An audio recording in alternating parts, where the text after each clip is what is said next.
जय माँ नर्मदे। कैसे हुआ माँ नर्मदा का जन्म?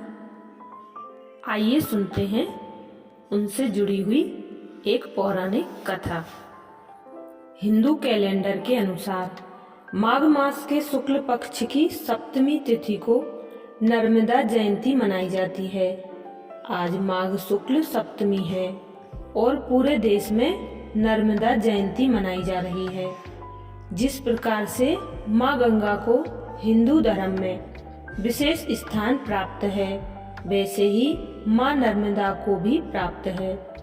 गंगा के समान ही नर्मदा नदी में स्नान करने से पुण्य की प्राप्ति होती है, पाप नष्ट होते हैं। जागरण आध्यात्म में आज हम आपको माँ नर्मदा के जन्म की कथा बता रहे हैं। पौराणिक मान्यताओं के अनुसार एक बार भगवान शिव तपस्या में लीन थे, तब उनके पसीने से नर्मदा का जन्म हुआ। उस समय भगवान शिव मैखल पर्वत पर थे। उन्होंने उस कन्या का नाम नर्मदा रखा, जिसका अर्थ होता है सुख प्रदान करने वाली। भगवान शिव ने उस कन्या को आशीष दिया कि जो कोई तुम्हारा दर्शन करेगा उसका कल्याण होगा। वह मैखल पर्वत पर उत्पन्न हुई थी, इसलिए वह मैखल राज की पुत्री भी कहलाती हैं। एक अन्य कथा के अनुसार मैखल पर्वत पर भगवान शिव से दिव्य कन्या नर्मदा प्रकट हुई थी।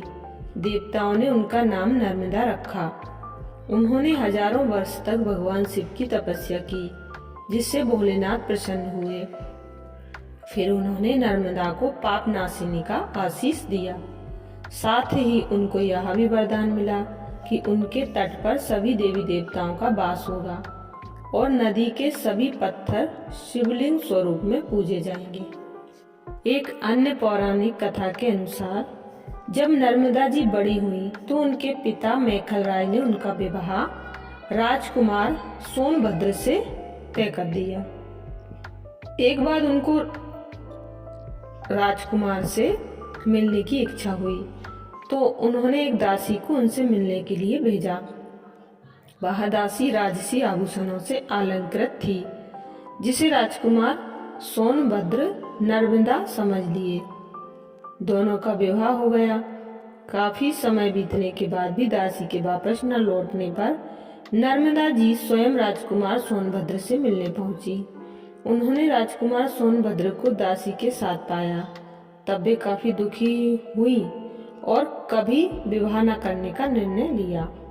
कहा जाता है कि उसके बाद से ही माँ नर्मदा पश्चिम की ओर चल दी।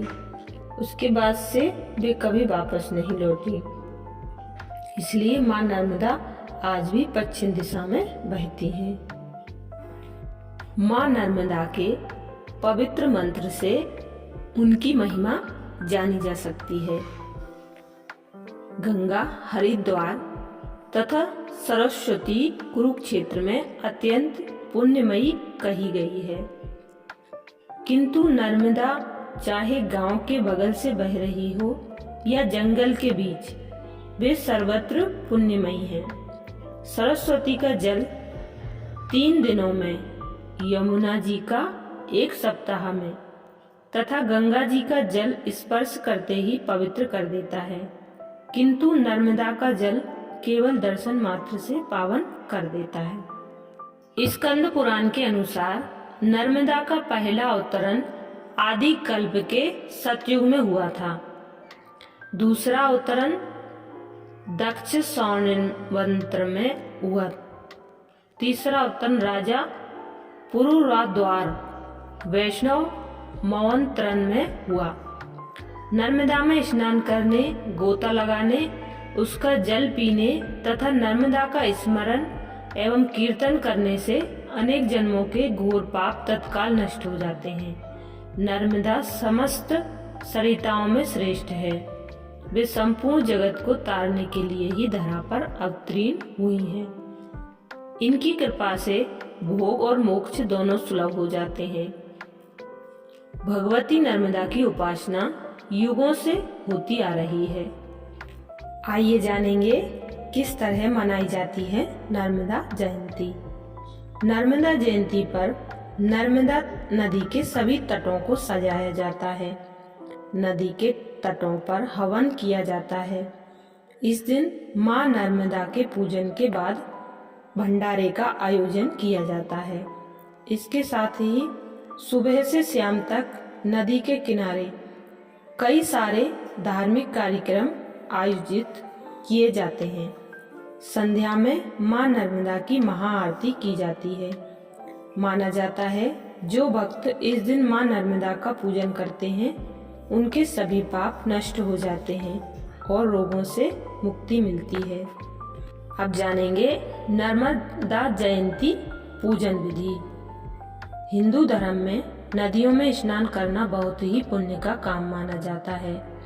नर्मदा जयंती पर सूर्योदय से लेकर सूर्यास्त के मध्य नर्मदा किसी भी समय स्नान किया जा सकता है।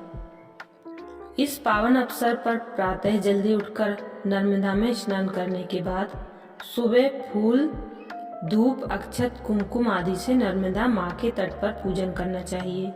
इसके साथ ही इस पावन पर्व पर नर्मदा नदी पर दीप जलाकर दीपदान करना शुभ रहता है। अब जानेंगे नर्मदा नदी का महत्व। धार्मिक मान्यता है कि भगवान शिव के द्वारा मां नर्मदा का अवतरण हुआ था। नर्मदा नदी की महिमा का चारों वेदों में वर्णन है। इसके अलावा रामायण और महाभारत में भी इस नदी का उल्लेख है। इसी दिव्य नदी के नर्मदेश्वर शिवलिंग विराजमान है, जो हिंदू आस्था का बड़ा केंद्र माना जाता है।